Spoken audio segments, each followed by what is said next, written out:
जोरदार तालियां एक बार।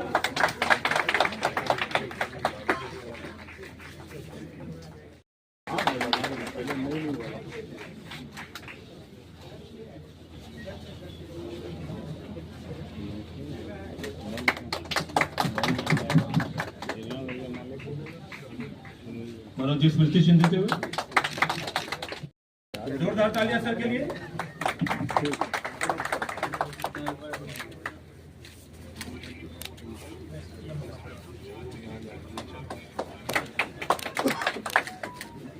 मैं अगले बुलाना चाहूंगा माननीय मंत्री। ठीक है सर। आरती जी मंच पर है जी और संजय कुमार जी अलकाली भद्रकाली कपालिनी दुर्गा क्षमा शिवा धात्री स्वाहा सदा नमोस्तुते।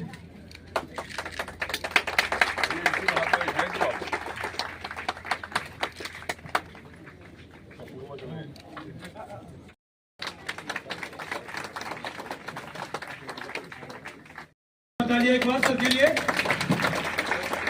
ये हमारे ये पुस्तक एक्चुअल मैंने बोला भी है जी, मैंने लिखा जरूर है जी, लेकिन सोच संपूर्ण भारत के नागरिक का है।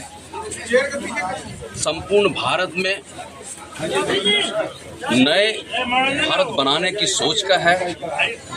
प्रत्येक भारत के मीडिया का है। प्रत्येक भारत के ब्यूरोक्रेट्स, प्रत्येक भारत के राजनेता और प्रत्येक भारत के सबसे शक्तिशाली युवा वर्ग का है, जो भारत को यहाँ धरती से एक अलग पहचान देने वाली है। फिर से एक बार फिर स्वर्ण भारत बनने वाला है और इस स्वर्ण भारत में हम युवाओं का, मीडिया का, न्यायतंत्र का, ब्यूरोक्रेट्स का, साथ साथ पूरे नागरिक का साथ एक बार फिर से होने वाला है। सम्राट चौधरी जैसे बोले कि अभी तक भारत जो है सोने की चिड़िया कहलाती थी, अब सोने का शेर कहलाएगा। मैंने अपनी किताब में भी लिखा है सर जी। ये शब्द मैंने नहीं कहा, ये शब्द उन्होंने ही हमको उस किताब को लिखते समय ही बोला। इसलिए प्रस्तावक जो है ना, ये सम्राट चौधरी ही है। इस किताब को जब मैंने लिखने के गया तो मैंने लोकतंत्र पर लिख रहा था, मैं भ्रष्टाचार पे लिख रहा था, मैं काला धन पे लिख रहा था।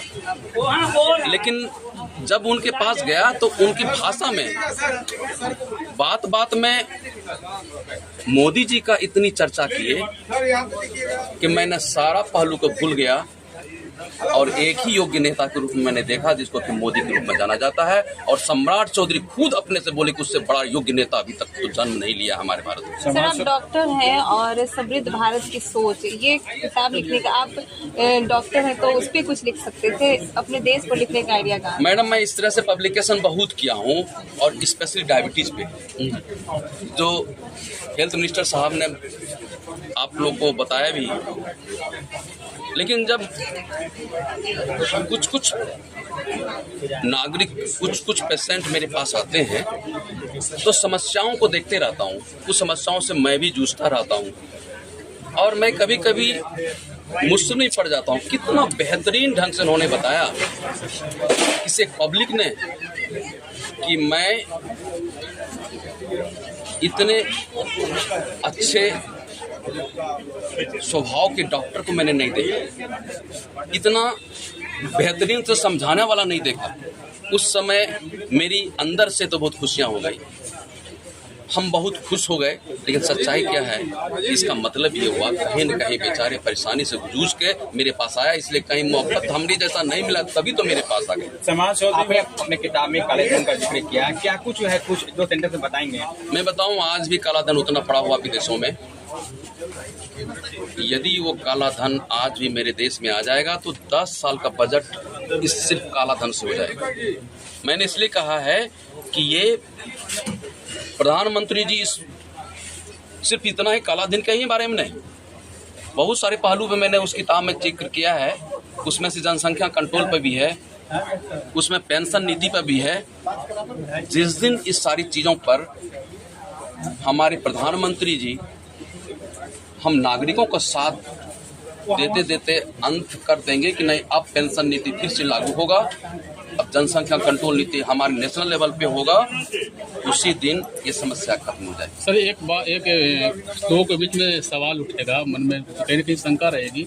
जिस तरह से आपने कहा कि सम्राट चौधरी बोले कि इस देश में मोदी जैसा योग्य नेता कोई नहीं हो सकता है, लेकिन क्या ये विपक्ष मानेगी?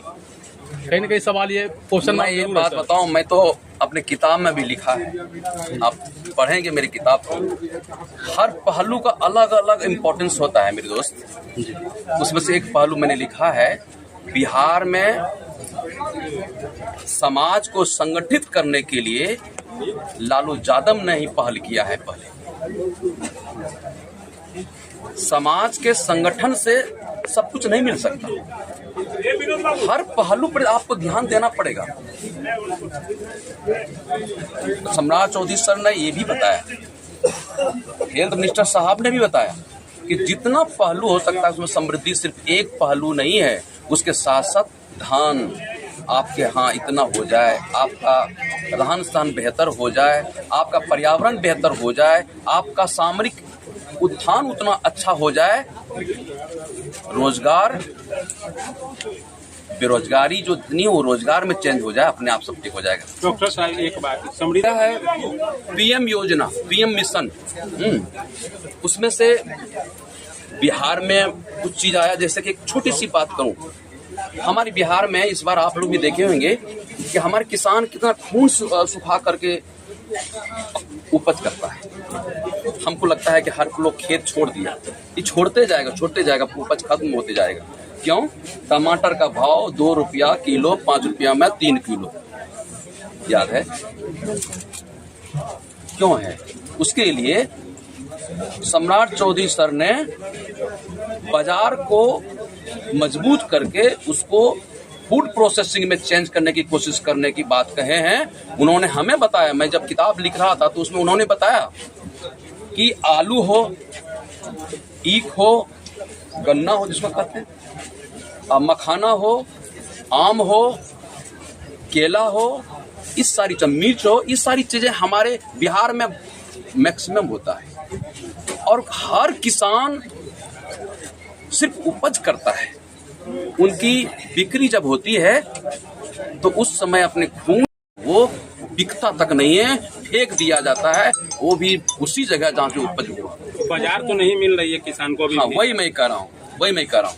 लेकिन जो सोच आई है, जैसे आप देखे होंगे कि यहाँ दलदली में एक मार्केट था, इतना कीचड़ में लोग सब्जी और साग खरीदता था, आज के दिन में लगता है महल बन गया और सारा लोग खूब अच्छे से वहाँ जाते हैं और लेकर के आते हैं। उन्होंने बोले हैं कि प्रखंड, मैं अपनी किताब में भी लिखा है, प्रखंड में बाजार बनाएंगे और इस बाजार का हमारे किसान का जो मूल्य है, एक उचित मूल्य मिलेगा उनके फसल का, जिससे कि बाहर में भी सप्लाई होगा, निर्यात भी होगा, दूध उत्पादन यहाँ होगा और बिक्री बाहर में होगा, मछली उत्पादन यहाँ होगा, बिक्री बाहर में होगा, फसल यहाँ उपजेगा, बाहर में बिकेगा, जिससे कि सही मूल्य पर पूरी दुनिया में ग्लोबलाइजेशन के साथ में हम बिहार को जोड़ेंगे और दुनिया के 1 नंबर का मार्केट बना करके दुनिया के किसानों को एक अव्वल